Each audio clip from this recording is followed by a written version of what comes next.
Bab ke-381, JDMPS 3, Syarat. Syaa. Rangga dan Mahendra dengan sigap mematikan api dengan tabung pemadam api. Beruntung saat itu Arsy dan Marwan tidak mengenakan sabuk pengaman. Jadi tidak sulit menolong Arsy yang posisi mobil sudah terbalik. Sementara Marwan saat ledakan terjadi terpental ke semak-semak. Minggir! Rio dengan tubuh gemetar mendorong Rangga dan bergegas menarik Arsy keluar. Arsy sudah tidak sadarkan diri, dan tentu saja mendapat luka bakar. Hei, siapa dia? Tanya salah seorang polisi. Biarkan saja. Dia kekasihnya. Tolong bantu atasan kami ke rumah sakit juga ya. Hendra, kamu ikut aja deh. Bantu dia bawa Arsy dan Marwan ke rumah sakit. Ucap Rangga. Mahendra mengangguk. Kita harus tetap lanjut. Jangan jadikan pengorbanan Ibtu Arsy dan Irjen Marwan jadi sia-sia. Ini harus jadi pembakar semangat kita, agar membuat orang yang sudah menyabotase gentar. Kita hancurkan mereka. Teriak Rangga dengan lantang. Siap. Para polisi itu berkata serentak. Mahendra dan Rio bergegas membawa Arsy dan Marwan ke rumah sakit. Di sepanjang jalan menuju rumah sakit Rio menangis tanpa henti. Dia sangat takut kehilangan Arsy. Maafkan aku. Maafkan aku yang gagal menjagamu. Aku pasti akan menemukan siapa pelakunya. Aku pasti akan menuntut balas pada orang yang sudah menyebabkan kamu celaka. Heks, please bertahanlah. Rio terisak. Mahendra menyapu air matanya yang sempat menetes. Tentu saja dia ingin sekali memeluk Arsy saat ini. Sebagai pria yang diam-diam mencintai sahabatnya itu, Mahendra juga takut kehilangan Arsy. Aku senang karena kamu dicintai oleh pria yang tepat, Arsy. Pria ini sepertinya sangat mencintaimu. Siapapun orang yang akan dipilih olehmu nanti, itu pasti pilihan yang terbaik. Bertahanlah, Arsy, bertahanlah. Aku masih ingin melihatmu bahagia di pelaminan, batin Mahendra. Sementara itu di tempat berbeda. Perasaan Jade sudah tidak menentu. Pria yang sedang sibuk di ruang kerja itu mendadak dadanya merasakan sesak. Tidak jauh berbeda dengan Jade, Deki juga merasakan hal yang sama. Karena merasa tidak tenang, dia pun menghubungi Rio. Pring! Pring! Dedeki! Gumam Rio. Rio bergegas menggeser layar ponselnya untuk menerima panggilan itu. Halo De, kamu datang ke rumah sakit Abdullah ya? Aku sedang bawa Arsy ke rumah sakit sekarang. Ucap Rio. Arsy kenapa? Tanya Deki dengan jantung berdegup dengan kencang. Nanti akan aku ceritakan. Aku sedang buru-buru saat ini. Jawab Rio. Katakan dulu dia kenapa, brengsek? Jantungku rasanya mau meledak saat ini. Hardik Deki. Di dia. Mobil yang Arsy kendarai tiba-tiba meledak. Sekarang aku sedang menuju rumah sakit Abdullah. Jawaban Rio membuat hati Deki mencelos. Deki segera mengakhiri panggilan itu dan bermaksud hendak turun dari tempat tidur. Bang, abang mau kemana? Tanya Aliza lirih. Abang gak kemana-mana? Jawab Deki sembari menatap kening Aliza yang ternyata masih demam. Sayang, kita pergi ke rumah sakit yuk. Aku khawatir. Badanmu masih panas. Ucap Deki. Besok aja bang. Kepalaku berat sekali rasanya. Ucap Aliza. Ya sudah kamu pergi tidur ya. Abang mau ke ruang kerja dulu. Ada yang lupa dikerjakan. Ucap Deki. Aliza mengangguk. Deki kemudian bergegas keluar dari kamar sembari menghubungi Jade. Jade yang belum tidur, segera menerima panggilan telepon dari Deki. Ada apa bang? Tanya Jade. Pa, apa papa sudah tahu tentang Arsy? Tanya Deki. Belum. Ada apa dengannya? Tanya Jade sembari bangkit dari tempat duduknya. Mau mobil yang dikendarai Arsy meledak. Saat ini Rio sudah membawanya ke rumah sakit Abdullah. Saat ini aku tidak bisa ke sana, Pak. Aliza sedang demam. Ucapan Deki seolah meruntuhkan dunia Jade. Tanpa banyak kata pria parubaya itu bergegas mengakhiri panggilan telepon dan memanggil Siaren. Siaren yang diberitahu segera bergegas ganti baju, begitu juga dengan Jade. Pasangan suami istri itu segera pergi ke rumah sakit. Selintas Jade jadi teringat dengan ucapan Arsy, tawa dan senyum Arsy beberapa waktu yang lalu. Yang membuat Jade jadi meneteskan air mata. Arsy, kamu sudah berjanji akan pulang dengan selamat. Mama nggak mau tahu, itu adalah perintah. Batin Siaren. Jade menggenggam erat tangan Siaren. Sama seperti dirinya yang cemas, dia mengerti kalau istrinya lebih dari itu. Jade semakin menambah kecepatan mobilnya. Dan hanya butuh waktu 10 menit saja mereka sudah tiba di rumah sakit Abdullah. Di mana Arsy? Tanya Jade saat melihat Rio dan Mahendra di depan ruang IGD. Dia sedang diperiksa oleh dokter Om. Jawab Rio dengan wajah sedih. Apa yang terjadi sebenarnya? Kenapa mobil yang ditumpangi Arsy bisa meledak? Tanya Siaren. Mobil itu tidak berhenti sama sekali, Bu. Tapi tiba-tiba saja mobilnya meledak. Kami tidak tahu apa bom itu dipasang pada mobil sebelum kami datang ke kantor, atau ada orang lain yang melempar bom ke arah mobil. Jawab Mahendra. Kalau begitu pergilah ke kantor. Periksa CCTV di sana. Kabari saya secepatnya. Ucap Siaren. Baik, Bu. Jawab Mahendra yang kemudian melangkah pergi. Maafkan aku, Om, karena aku gagal melindungi Arsy. Aku sudah mengikutinya dari sebelum Arsy keluar dari kantor polisi. Tapi tidak ada yang aneh. Aku memang menjaga jarak sekitar 50-60 meter dari mobil yang Arsy kendarai, tapi sama sekali tidak menemukan kejanggalan. Ucap Rio. Itu artinya bom dipasang sebelum mereka pergi. Lalu siapa yang menyarankan agar Arsy naik mobil itu? Tanya Siaren. Tadi aku juga sudah menanyakan itu pada Mahendra. Dia bilang itu atas perintah atasannya karena polisi wanita yang ikut cuma Arsy saja. Jawab Rio. Di mana atasannya? Bukankah dia ikut dalam misi ini? Tanya Siaren. Dia berada dalam mobil yang sama. Sekarang dia juga sedang diperiksa oleh dokter. Jawab Rio. Ya Tuhan, niat sekali si pengkhianat ini ingin menyingkirkan Arsy. Ucap Siaren. Mungkin mereka merasa terancam, karena Arsy sangat berambisi ingin menangkap gembongnya. Jadi sebelum Arsy dan tim yang lain mencapai markas gembong itu, Arsy sudah dibuat seperti ini. Ucap Rio. Gembongnya Burhan dan anaknya bukan? Dia sudah bekerja sama dengan polisi pengkhianat itu. Mereka harus... Ceklek.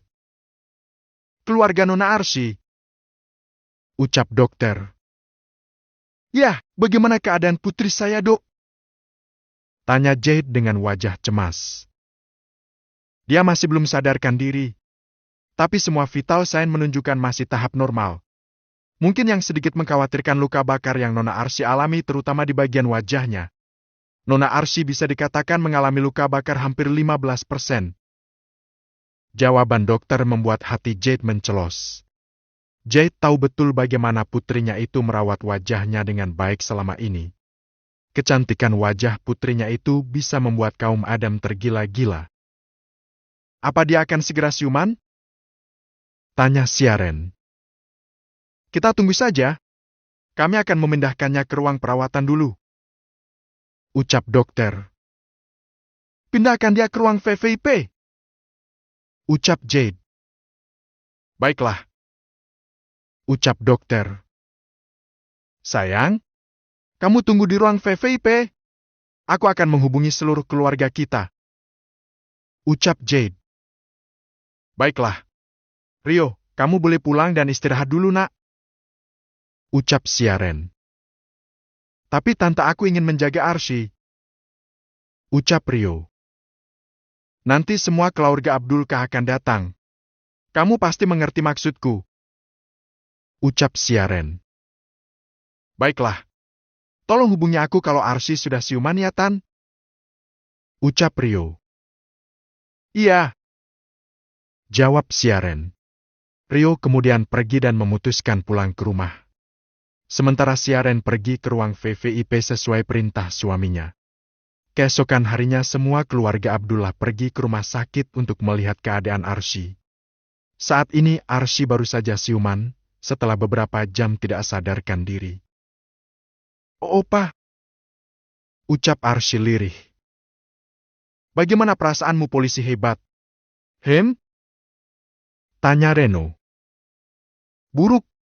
Sepertinya wajahku terbakar ya? Apa ada yang membawa kaca? Tanya Arsy. Para sepupunya saling menoleh satu sama lain. Mereka takut suasana hati Arsy menjadi buruk saat melihat keadaan wajahnya yang sedang dalam keadaan tidak baik-baik saja. Jangan khawatir, aku tidak selemah itu. Berikan cerminnya padaku. Ucap Arsy. Siaren menoleh pada Sialin, yang kemudian mendapatkan anggukan kepala. Siaren memberikan cermin pada putrinya itu. Tangan Arsy sedikit bergetar saat ingin melihat wajahnya melalui cermin yang diberikan oleh ibunya itu. Saat melihat wajahnya, Arsy langsung menangis. Kamu gimana sih? Tadi katanya akan baik-baik aja. Tanya Regan. Kalau nggak gitu kalian pasti nggak mau menjamin aku cerminnya. Heeks, sekarang aku jadi buruk rupa.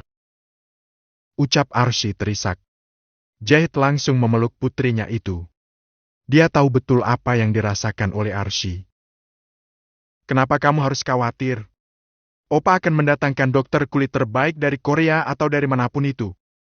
Kamu akan cantik kembali. Ucap Reki. Benarkah bisa kembali lagi, Opa? Tanya Arsy.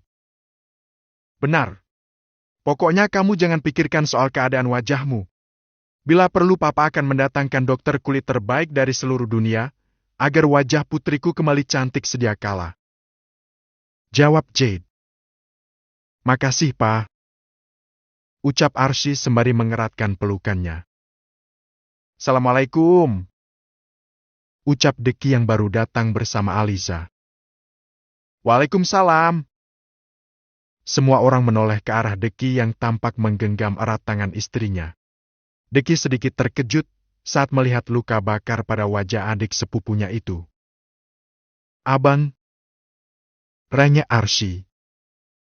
Tidak apa-apa. Nanti akan abang datangkan dokter kulit terbaik di dunia. Adikku pasti akan cantik kembali. Ucap Deki sembari mengusap puncak kepala Arsy. Arsy merasa sangat bersyukur karena semua keluarganya selalu mendukung dirinya. Apa abang marah karena aku keras kepala tidak mau mendengarkan ucapan abang? Tanya Arsy. Awalnya iya. Tapi setelah aku pikir-pikir perkataanmu benar juga. Tugas perwira tentu saja melindungi negara, membela negara dari serangan atau ancaman apapun. Perwira tidak boleh pengecut dan bersembunyi di balik seragam. Semua perwira harus berani meskipun seorang wanita sekalipun.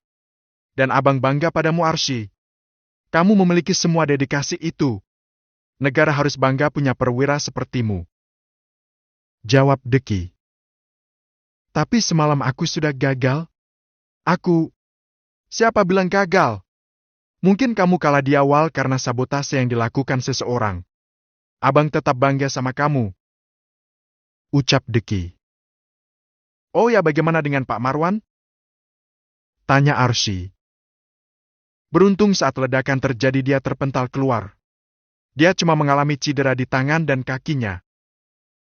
Jawab Siaren. Arsy terdiam, mencoba mengingat-ingat saat kejadian. Sebenarnya apa yang terjadi? Kenapa bisa ada bom di mobil yang kamu kendarai? Tanya Deki. Aku juga tidak tahu. Tapi yang pasti ini ulah dari si pengkhianat itu. Dia pasti melakukan ini karena tahu polisi berencana menyergap markas gembong itu. Dan itu pasti perintah dari Coki. Potong Deki. Coki? Coki anak Burhan? Tanya Reki. Iya opa, aku sudah memperingatkannya agar tidak menyentuh Arsy. Tapi sepertinya dia tidak mendengarkan aku. Lihat saja, dia pasti. Abang jangan melakukan apapun. Ingat anak-anak bang. Aku nggak mau terjadi sesuatu sama abang. Rengek Aliza sembari memeluk suaminya itu. Deki melirik ke arah Reki, yang kemudian mendapat kedipan mata. Tidak, abang tidak akan kemana-mana. Biar saka orang jahat Tuhan yang memarahi. Ucapan Deki membuat para sepupunya kompak memutar bola mata dengan malas. Bagaimana keadaanmu? Hem? Tanya Kanza sembari menatap kening menantunya. Masih sedikit demam Umi. Tapi kata dokter tidak ada masalah dengan kandunganku. Jawab Aliza. Syukurlah. Kamu harus banyak istirahat dan minum air putih yang banyak. Sebaiknya antar saja dia pulang, Bang. Kasihan dia. Ucap Kanza. Ya, Umi. Jawab Deki. Deki kemudian membawa Aliza pulang, sementara yang lainnya masih berdiskusi. Ma, bagaimana dengan misi tadi malam? Apa mereka berhasil menangkap gembongnya? Tanya Arsy. Sepertinya mereka sudah tahu kalau kalian akan datang. Dan tentu saja itu pasti berkat informasi dari si pengkhianat itu. Saat polisi datang, markas sudah dalam keadaan kosong. Bahkan polisi tidak menemukan satupun barang bukti. Tempat itu terlihat bersih. Jawab Siaren. Mereka sangat licin. Ucap Arsy. Selain licin, mereka juga sudah terorganisir. Siapapun bisa jadi pengkhianat. Sangat sulit menuduh si A atau si B. Tadi malam Mama juga menyuruh Mahendra untuk mengecek CCTV tempat di mana mobil itu parkir sebelum kalian berangkat. Tapi pas dicek CCTV itu ternyata rusak atau sengaja dirusak agar tidak bisa merekam siapa yang sudah meletakkan bom itu. Ujar Siaren. Sepertinya kasus kali ini sangat rumit sekali. Apa nomor ponsel semua orang di kantor sudah diretas? Tanya Reki. Sudah opa. Waktu itu aku sudah memintanya. Tapi kita kan nggak tahu kalau orang itu punya ponsel dan nomor lain. Kalau untuk nomor yang aku minta, obrolan dan telepon tampak normal semua. Jawab Arsy. Meski dia punya ponsel dan kartu lain. Kalau saat mendaftar dia menggunakan nama, nomor KTP dan nomor KK yang sama maka masih bisa terlacak. Ucap Reki. Tapi berbeda kalau dia mendaftarkan kartunya dengan memakai identitas orang lain. Mana kita bisa tahu kalau itu SIM card miliknya atau bukan?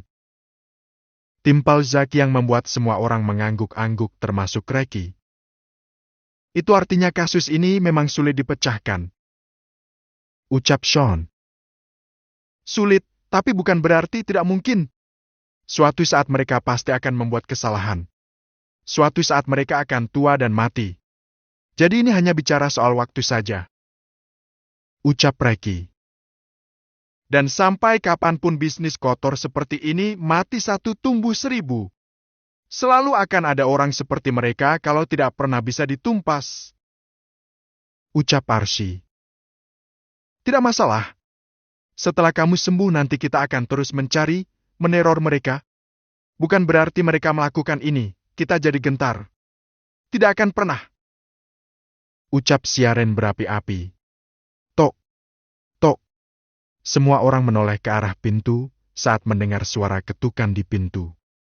Melihat Rio, Arsy mendadak berbaring membelakangi pintu dan menenggelamkan tubuhnya di bawah selimut. Sepertinya kami pulang dulu ya. Nanti konsultasikan saja sama dokter kulit. Kapan waktu yang bagus buat melakukan operasi untuk Arsy? Ucap Reki. Ya, Dad.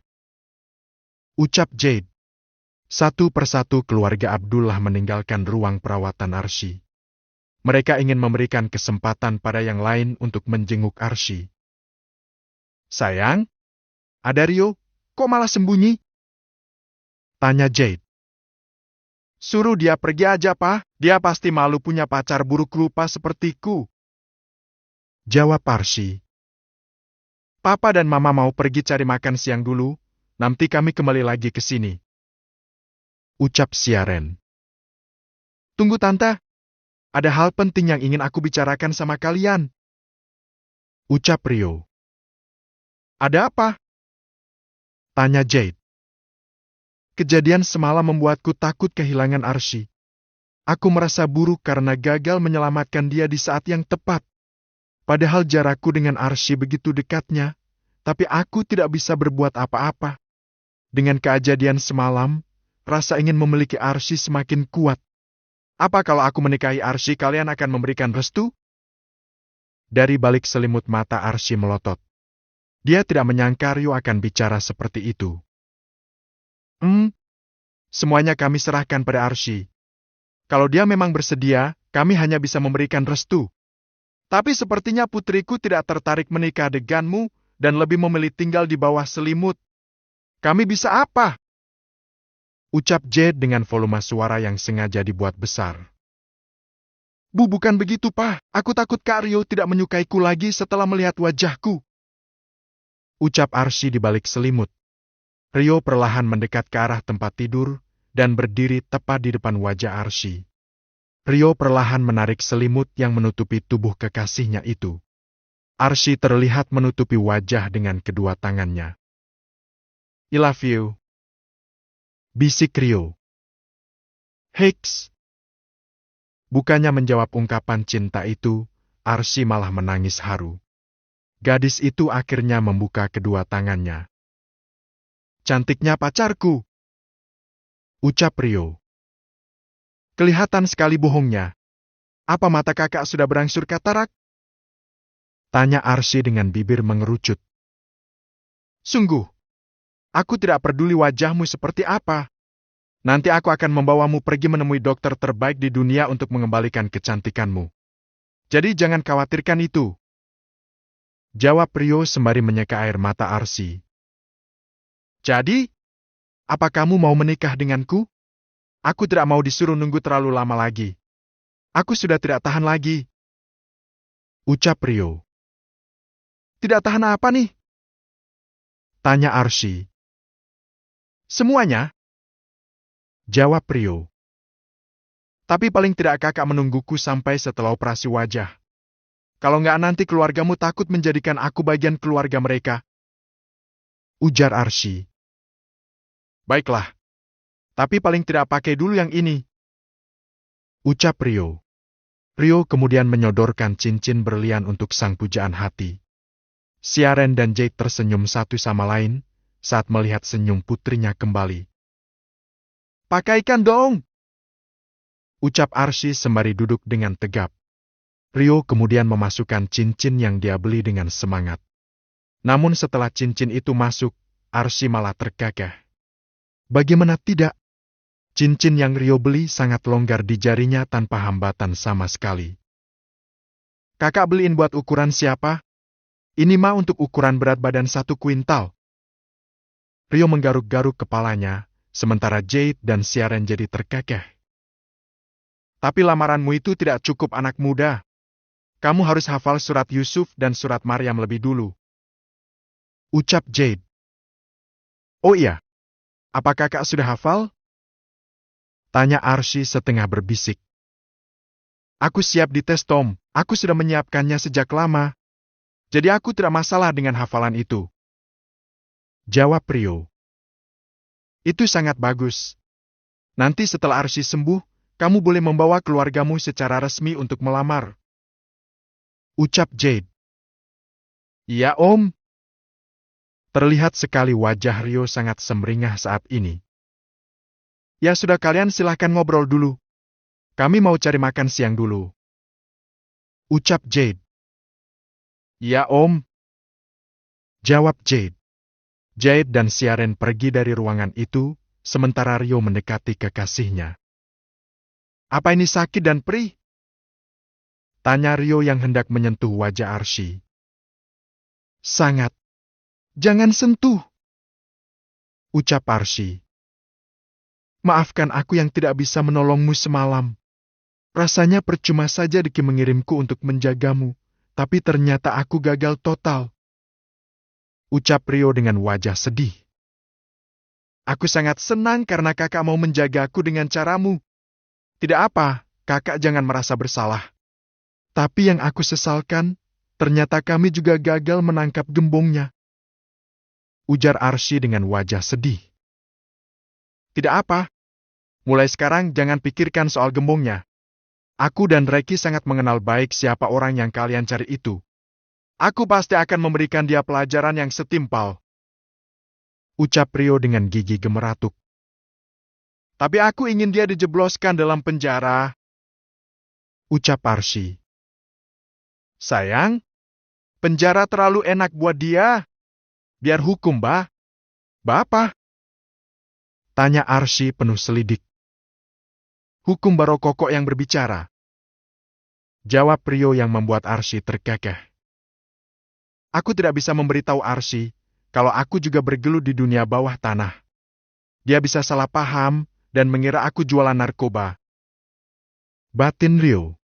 Tidak berapa lama kemudian jatah makan siang dan obat untuk Arsy datang. Rio dengan telaten menyuapi Arsy makan, dan setelahnya membantu gadis itu minum obat. Aku sangat gugup, ucap Arsy. Arsy saat ini sedang dilanda kegugupan, karena saat ini dia sedang berada di ruang operasi. Sesuai janji Reki, Deki, dan Rio. Mereka mendatangkan beberapa dokter kulit terbaik luar negeri untuk mengembalikan kecantikan salah seorang anggota keluarga yang mereka sayangi. Semua pasti akan baik-baik saja. Aku akan menunggumu di sini, tidak peduli berapa jam lamanya kamu di ruang operasi. Ucap Rio. Janji? Tanya Arsy. Rio mengangguk. Arsy begitu berat melepaskan tangan Rio dan Jade saat orang-orang yang dia sayang itu pergi meninggalkannya sendirian di ruang operasi.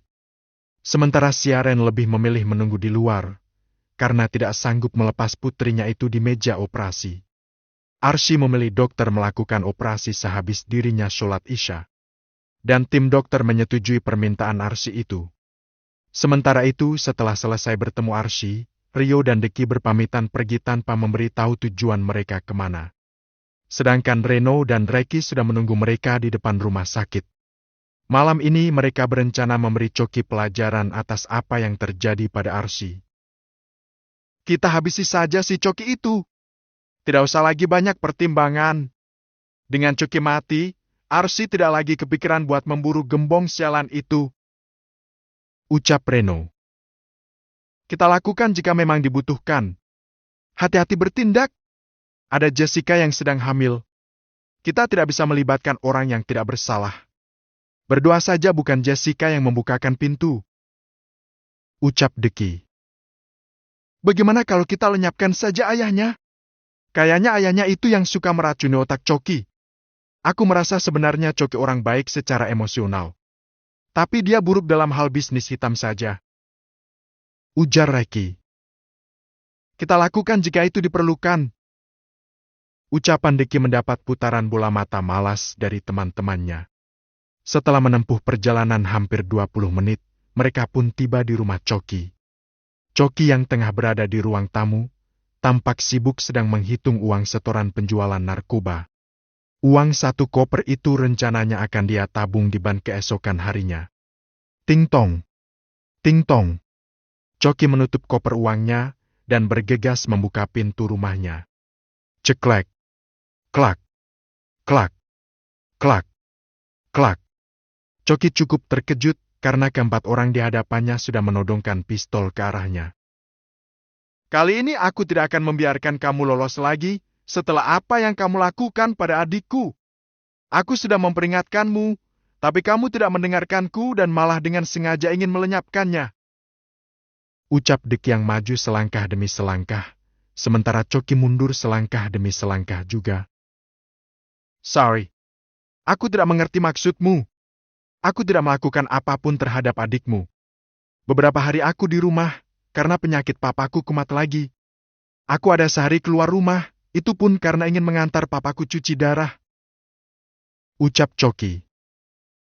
Apa menurutmu aku ini tipe orang yang mudah dimanipulasi? Di malam penggerebekan itu mobil Arsy tiba-tiba meledak sebelum dia sampai ke markasmu. Aku tahu kamu pasti sudah tidak ada di markas, karena anjingmu itu sudah memberitahukanmu. Aku melepaskan Arsy karena aku ingin dia puas hati tahu tempat markasmu berada. Tapi aku tidak menyangka kalau kamu memerintahkan orang untuk meledakkan mobil Arsy di tengah jalan. Beruntung Arsy tidak mati, tapi wajahnya jadi cacat. Sekarang ucapkan selamat tinggal untuk dunia. Kamu akan... Tunggu, Deki. Aku berani bersumpah aku tidak menyuruh orang untuk membunuh adikmu. Aku mendengarkanmu untuk tidak menyentuh Arsy. Itulah sebabnya siang hari sebelum penggerebekan itu aku memilih memindahkan semua barang bukti ke markas cadangan. Aku berani sumpah atas nama papa dan calon anakku. Aku benar-benar tidak melakukan itu. Aku... Dor. Akhah. Coki berteriak kesakitan saat Deki menembak salah satu kakinya. Aku sama sekali tidak percaya dengan bualanmu. Tidak mungkin anak buahmu berani melakukan itu tanpa perintah darimu. Waktu itu aku melepaskanmu, karena aku merasa kamu itu punya sisi kebaikan. Tapi ternyata aku keliru, dan lebih baik kamu aku lenyapkan saja. Agar Arsy tidak berambisi lagi menangkap gembong narkoba. Ucap Deki. Tapi aku sungguh tidak melakukannya. Aku bersumpah. Ucap Coki dengan lantang. Aku tidak percaya sama kamu keparat. Hardik Deki. Jangan! Teriak Jessica. Jessica bergegas menuruni anak tangga dan setengah berlari ke arah Deki. Jessica kemudian menghadang Deki yang ingin menembak ke arah suaminya. Aku mohon jangan bunuh suamiku. Anakku sudah jadi anak yatim gara-gara kalian. Kalau kalian membunuh ayah keduanya, maka kalian akan membuat anakku yatim 2 kali. Heks! Jessica terisak. Ada apa ini? Burhan tampak turun tergesa-gesa saat mendengar suara tembakan di rumahnya. Anakmu sudah membuat adikku celaka. Aku sudah memperingatkan dia, tapi dia tidak mendengarkanku. Ucap Deki. Apa yang kamu maksud polisi wanita itu? Coki tidak melakukannya. Aku memang menyuruh dia melenyapkannya, tapi Coki menolak karena kamu sudah memperingatkannya. Aku tidak mengerti kenapa Coki menurut padamu. Tapi dia bilang anggap itu balas budi karena kamu sudah menolongku waktu itu. Ujar Burhan. Oh, jangan-jangan itu atas perintah Anda Tuan Burhan? Kali ini Deki menodongkan pistol ke arah Burhan. Tidak Deki. Papa tidak melakukan itu. Kalau mau membunuhku, bunuh saja aku. Tapi aku tegaskan sekali lagi, bukan aku orangnya. Ucap Coki sembari memegang kaki Deki dengan erat. Aku tidak percaya padamu. Kamu! Tunggu deh! Raiki menahan pistol Deki yang pelatuknya hampir pria itu tarik. Kalau menurutmu bukan kamu, lalu siapa yang harus bertanggung jawab dengan kejadian itu? Apa polisi yang bekerja sama denganmu? Atau ada orang lain lagi? Tanya Raiki. Tidak. Tidak mungkin polisi itu mengambil tindakan tanpa perintah dariku. Ini pasti. Gigi Coki bergemeratuk. Coki kemudian membuat panggilan untuk Vino. Vino yang tengah santai bersama 2 orang gadis di kiri dan kanannya tampak malas menerima panggilan itu. Ada apa, bos? Tanya Vino. Katakan padaku, apa kamu yang memerintahkan polisi itu untuk melenyapkan Arsy? Coki sengaja membuat pengeras suara, agar Deki dan teman-temannya percaya kalau dirinya tidak melakukan semua yang dituduhkan. Aku hanya membantumu menyingkirkan gadis itu. Akhir-akhir ini kamu jadi lembek terhadap keluarga Abdullah. Ini bisnis dunia bawah tanah, tidak perlu banyak drama. Sekarang polisi wanita itu pasti sudah mati. Harusnya kamu berterima kasih padaku. Jawab Vino. Aku sudah mengatakan padamu agar tidak menyentuh Arsy bodoh.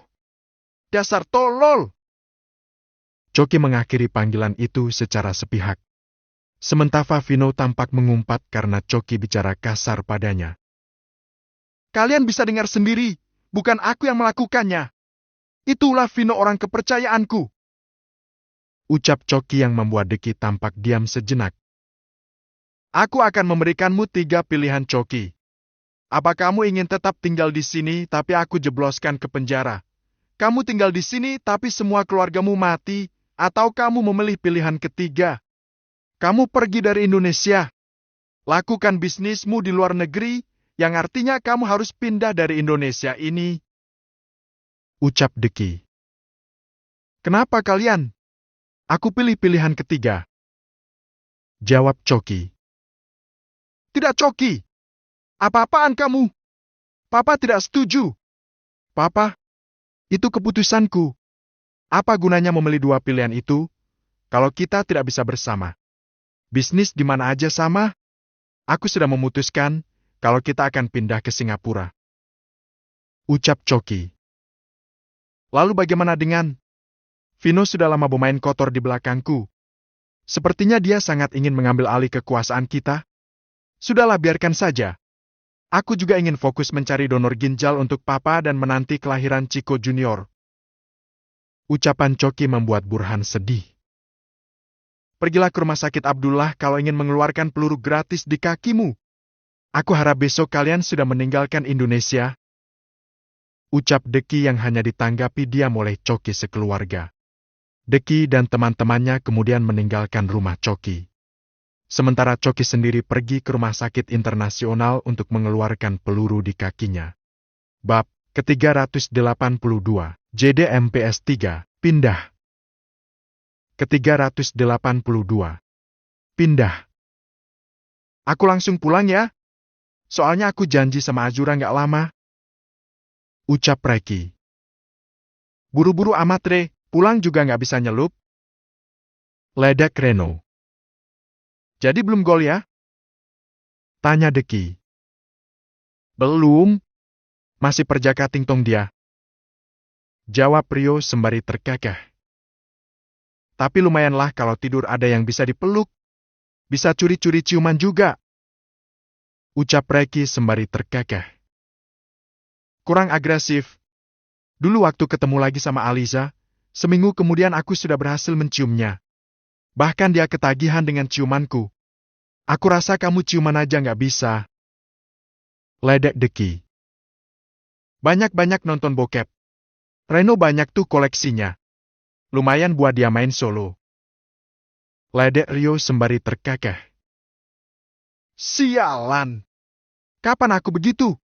Aku masih perjaka, bahkan sabun pun tidak bisa memecahkan keperjakaanku. Jawab Reno. Tak perlu dipelajari. Hal begitu naluri saja. Kamu aja pas nikah masih perjaka kan? Belum pernah lihat juga anu perempuan? Tanya Reki. Ya. Jawab Deki. Tuh. Kamu aja nggak salah lubang. Jadi aku pasti bisa dengan sendirinya nanti. Ucap Reki. Ya juga ya. Kok bisa nggak salah ya? Tanya Rio. Ya kan naluri dipakai Eri, masa ia bodoh kebangetan. Sudah tahu anu di bawah, masa kamu masukin ke lubang hidung? Jawaban Reki membuat ketiga sahabatnya terkekeh termasuk dirinya. Parah pula kalau sampai Rio salah lubang dan milih lubang hidung. Ucap Deki sembari terkekeh. Ya sudahlah deh, kita ke rumah sakit lagi sekarang. Takutnya operasi Arsy sudah selesai, dan tidak melihatku dia bisa marah. Ucap Rio. Oke. Ayo kita pergi. Ucap Deki. Jadi kita pisah di sini ya? Ucap Reno. Deki dan Rio kompak menganggukkan kepalanya. Rio dan Deki bertolak arah dengan Reno dan Reki. Reno juga memutuskan pulang ke rumahnya, sementara Reki juga pulang ke kontrakannya. Sesampai di rumah sakit, Deki dan Rio melihat Jade, Siaren dan beberapa keluarga Abdullah lainnya masih menunggu dengan mata yang sudah mengantuk luar biasa. Kalian istirahat saja di ruang VVIP, nanti kalau operasinya sudah selesai, aku akan memberitahu. Ucap Deki. Betul. Kalian juga harus menjaga kesehatan. Jadi harus gantian menjaga di sini. Sekarang biar giliran kami yang menjaga di sini. Ucap Rio. Ya sudah kalau begitu, cepat panggil kami kalau operasinya selesai. ucap Jade. Jade dan keluarga Abdullah pergi beristirahat di ruang khusus keluarga Abdullah. Sementara Deki dan Rio menunggu di depan ruang operasi. Aku bingung, kenapa kamu melepaskan Coki? Selama ini kan dia cukup merepotkan Arsy. Ucap Rio. Aku bisa melihat kalau Coki itu merasa bertanggung jawab atas ayah dan calon anak adiknya. Jessica benar, kalau kita menghabisi Coki masa depan anak itu jadi tidak terurus. Burhan juga tidak ada yang ngurus. Sebab dia nggak mungkin satu rumah bersama Jessica. Jadi pilihan yang bagus dengan membuat Coki dideportase saja dari negara kita. Ujar Deki. Aku malah setuju dia dideportase dari muka bumi ini. Ucap Rio sembari terkekeh. Capek banget. Mana ngantuk ini mata? Ucap Deki. Si Aliza nggak apa kamu tinggal? Tanya Rio.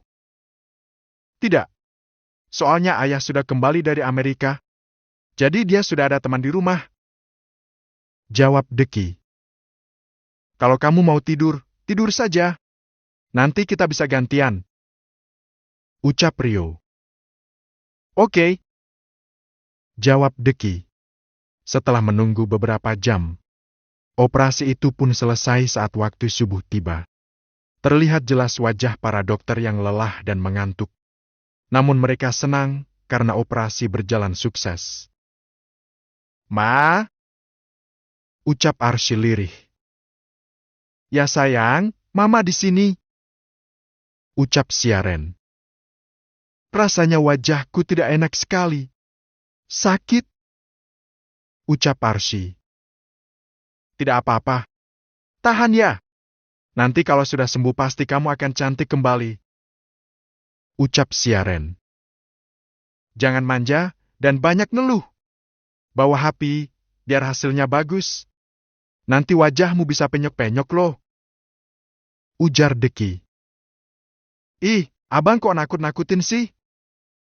Ucap Arsy. Arsy kemudian melirik ke arah Rio, dan pemuda manis itu pun tersenyum. Hai! Sapa Rio dengan lembut. Terima kasih karena kakak sudah bertahan untuk menungguku. Ucap Arsy. Rio mengangguk. Sepertinya kakak sudah kelelahan dan mengantuk. Apa kakak belum tidur? Tanya Arsy. Ya. Jawab Rio. Kalau begitu pulanglah beristirahat. Ucap Arsy. Ya, nanti sore aku akan kesini lagi. Ucap Rio. Hati-hati kak. Ucap Arsy. Abang juga mau pulang. Aliza pasti risau. Ucap Deki. Makasih abang. Ucap Arsy. Obatnya harus rajin diminum, biar wajahmu cepat pulih. Ucap Deki. Arsy mengangguk. Deki kemudian pulang ke rumahnya, begitu juga dengan Rio. Sementara itu di tempat berbeda, Coki sedang mengurus perusahaannya dan perusahaan atas nama Ciku. Dia menitipkan dua perusahaan itu pada orang yang benar-benar dia percaya. Dan saat sore harinya, Coki sekeluarga terbang ke Singapura. Dia memutuskan pindah ke sana dengan jangka waktu yang tidak bisa ditentukan. Sesuai janji Deki dan Rio. Sore hari mereka kembali menjenguk Arsy ke rumah sakit. Kali ini Deki mengajak Aliza turut serta untuk menjenguk keadaan sepupunya itu. Apa masih sakit? Tanya Rio. Iya.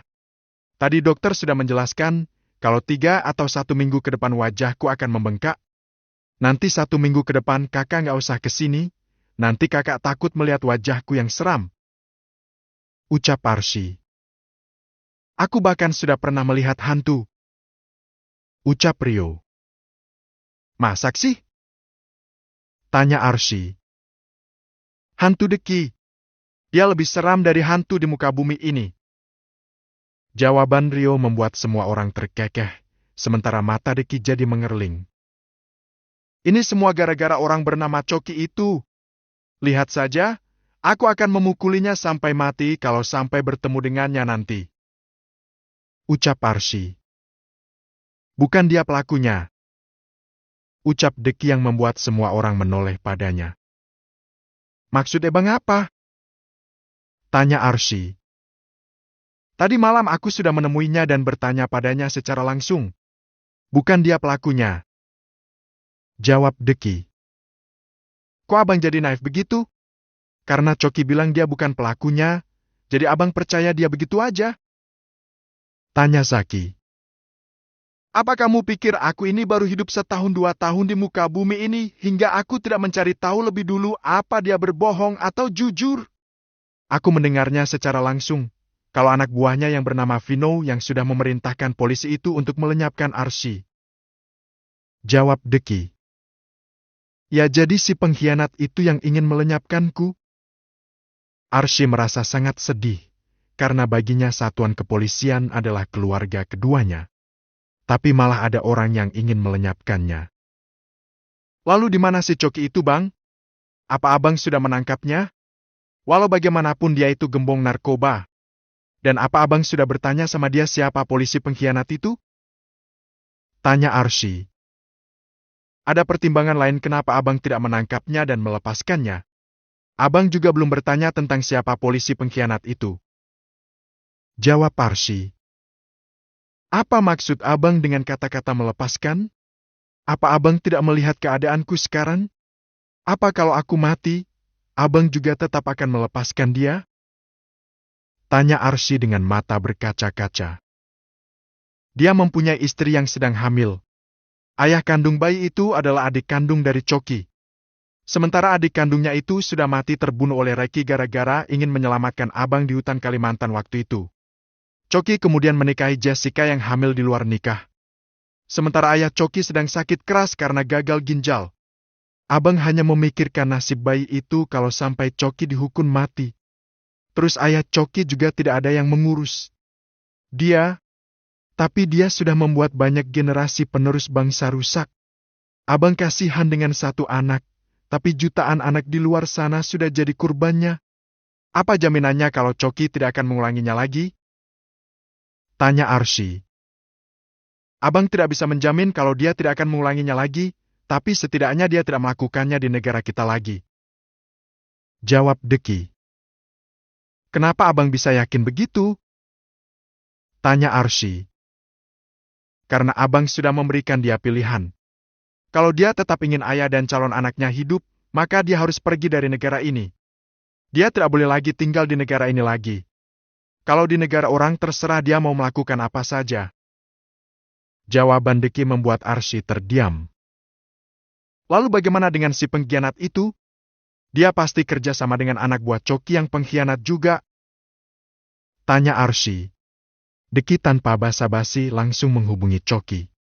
Coki yang baru saja tiba di rumah barunya mengerutkan dahinya saat melihat Deki menghubunginya. Ada apa lagi? Tanya Coki. Kamu ada di mana? Tanya Deki. Singapura. Jawab Coki singkat. Aku lupa bertanya sama kamu siapa nama polisi pengkhianat itu. Katakan. Siapa dia? Tanya Deki. Kamu sudah mengirimku jauh dari negaraku, maka aku akan membiarkan adikmu mencari sendiri si pengkhianat itu. Agar adikmu itu punya tugas. Kalau semua berjalan sesuai keinginanmu, maka lebih baik kamu saja yang jadi polisinya. Jawab Coki. Coki, kamu memang bajingan tengik. Aku akan mengulitimu dan menjadikan dagingmu menjadi olahan sate dan kemudian memberikannya pada biawak. Ucap Deki. Sama. Kamu juga bajingan tengik. Kalau nggak kasihan sama anak dan papaku, aku sudah menggiling dagingmu dan menjadikannya bulatan bakso. Ucap Coki. Dasar menyebalkan. Umpat Deki yang kemudian mengakhiri panggilan itu. Kamu yang sialan. Umpat Coki tanpa didengar oleh Deki. Hah, Coki sialan itu nggak mau ngasih tahu. Katanya biar kamu selalu punya kerjaan. Ucap Deki. Berarti memang sialan orang yang sudah abang lindungi itu. Ucap Arsy dengan wajah kesal. Sudahlah. Sekarang kamu harus fokus saja dengan kesembuhanmu. Jangan dibiasakan membuat wajahmu mengkerut kalau nggak mau hasil operasimu gagal. Ucap Deki. Deki benar. Lupakan dulu masalah itu. Sebulan 2 bulan ini aku ingin kamu fokus dengan rencana pernikahan kita. Ucap Rio. Menikah?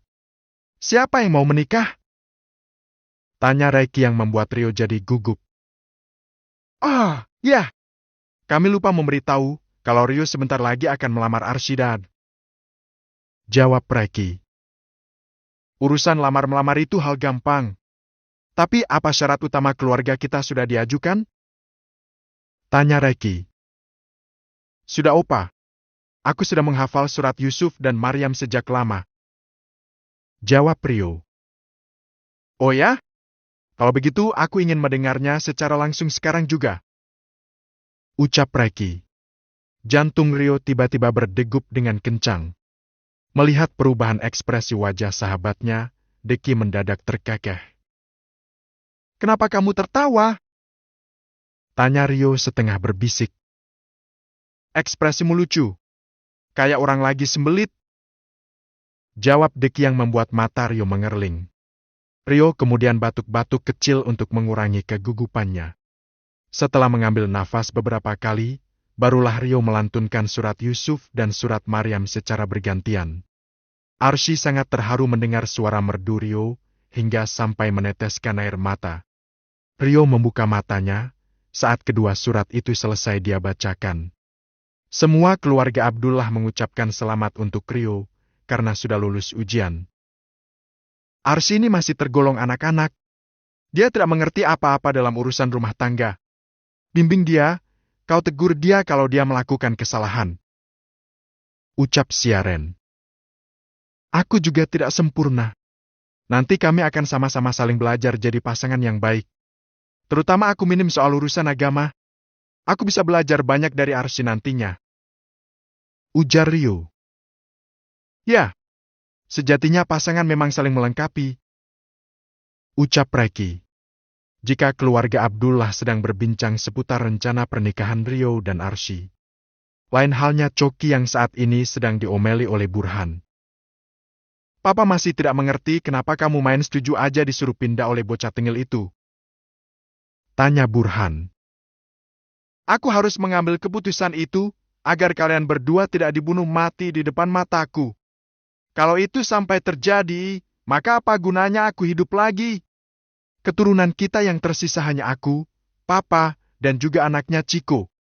Paling tidak suatu saat nanti kita bisa membangun dinasti seperti keluarga Abdullah, agar dinasti kita jadi kuat seperti mereka. Kalau sekarang kita keras kepala, maka bisa dipastikan keturunan kita akan berakhir. Jawab Coki sembari meletakkan beberapa figura di meja ruang tamu. Tapi bukan itu yang Papa lihat semalam. Kenapa Papa merasa kamu seperti jadi pengecut? Ngapain kamu ngemis ampunan sama bocah itu? Tanya Burhan. Katakanlah begitu. Tapi hasilnya dia benar-benar melepaskan kita, bukan? Setidaknya itu lebih baik daripada mati konyol. Vino bajingan tengik itu yang sudah merusak segalanya. Sejak dulu kita sudah biasa main kucing-kucingan dengan polisi, tapi semuanya berakhir baik-baik saja. Tapi karena Vino berani bertindak jauh dengan menyenggol keluarga Abdullah, itulah sebabnya kita berakhir di sini. Jawab Coki. Sekarang lupakan dulu Indonesia. Kita. Mana mungkin Papa bisa melupakannya. Mama dan adikmu makamnya di sana. Rasanya berada di Singapura, seolah kita sudah jauh meninggalkan mereka. Ucap Burhan dengan wajah sedih. Mama dan Ciko selalu ada di hati kita, Pak. Doa kita yang mereka butuhkan. Nanti sesekali kita akan mengunjungi makam mereka. Bujuk Coki. Kak, Pak, ini tehnya. Ucap Jessica sembari meletakkan minuman dan camilan di atas meja tamu.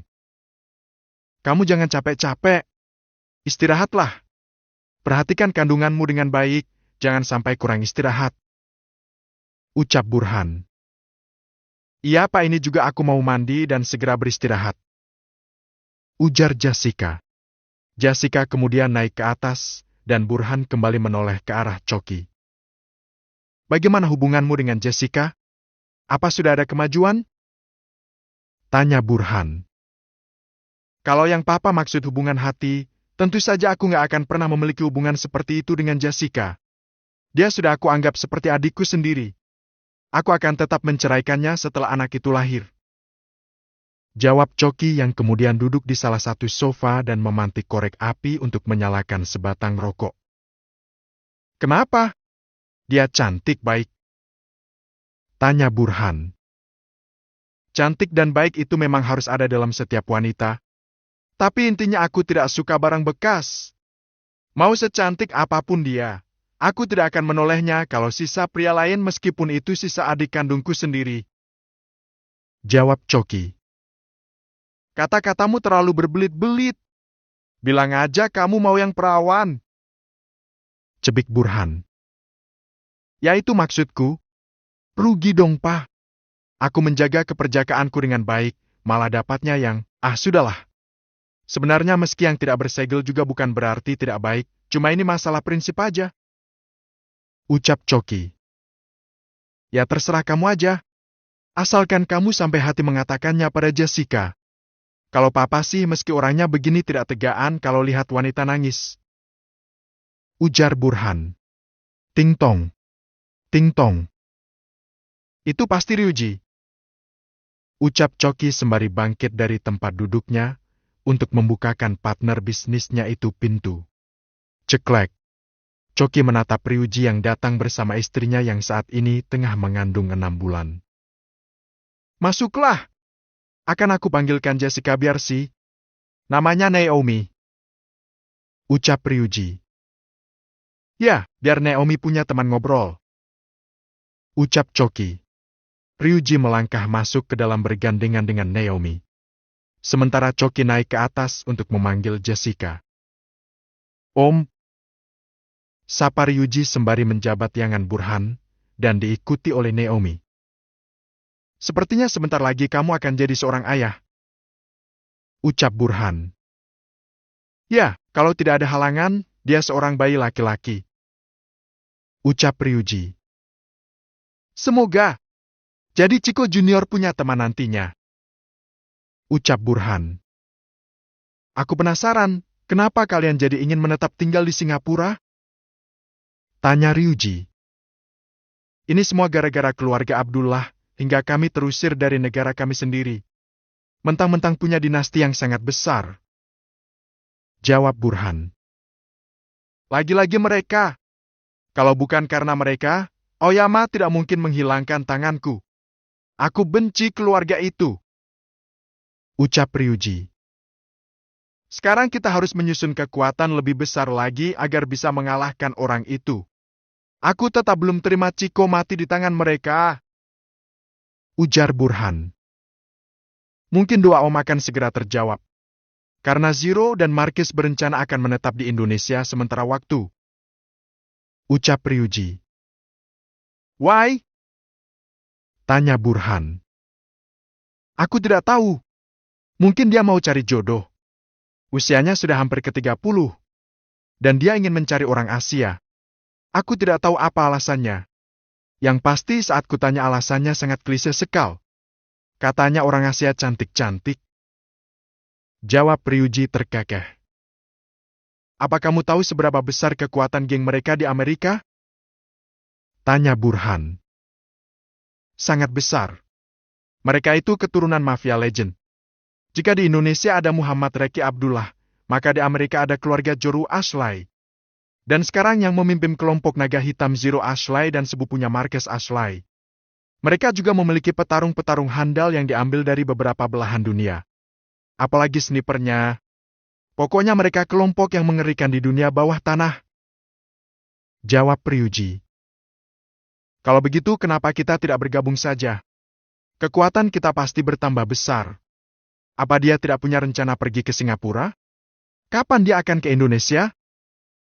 Tanya Burhan. Rencana awal bulan ini. Tapi ternyata dia punya pesanan obat-obatan terlarang dalam jumlah fantastis dari beberapa negara. Jadi keberangkatannya diundur jadi bulan depan. Dia akan liburan dalam jangka waktu yang lama. Jawab Ryuji. Baguslah, aku akan menemuinya nanti. Aku ingin dia membantu kita agar memperluas jaringan kita di Singapura ini. Ucap Burhan. Dia pasti akan senang membantu kita. Sebenarnya tujuan utama dia datang ke Indonesia ingin mencari 3 orang yang sedang dia incar. 3 orang ini mewarisi saingan bisnisnya di Amerika. Dan katanya mereka cukup kuat karena punya ilmu bela diri yang cukup mumpuni. Ujar Ryuji. Siapa? Rata-rata aku mengenal semua orang-orang yang bergelut di dunia hitam. Tanya Burhan. Dia tidak tahu namanya. Tapi mereka biasa disebut dengan sebutan IP02, IP07 dan IP09. Jawab Ryuji. Siapa ya? Aku baru dengar ada nama begitu. Apa itu kelompok geng kalajengking? Mereka memiliki 3 serangkai yang cukup ditakuti. Tapi aku tidak tahu apa memang mereka atau bukan. Ucap Burhan. Menurut dia ketiga orang ini sangat licin dicari. Karena mereka tidak menetap di Amerika. Cara mengendarkan narkoba juga unik. Jadi seolah kelompok mereka ini tidak ada walau sebenarnya lumayan besar. Ujar Ryuji. Aku jadi penasaran. Karena keluarga Abdullah tidak menjual barang itu. Tapi nggak tahu juga kalau ada kelompok lain yang tidak aku ketahui. Ucap Burhan. Tidak berapa lama kemudian Choki menuruni anak tangga bersama Jessica. Kedua ibu hamil itu terlihat cepat akrab. Sementara Choki, Burhan dan Ryuji membahas perkembangan bisnis mereka di masa depan. Bab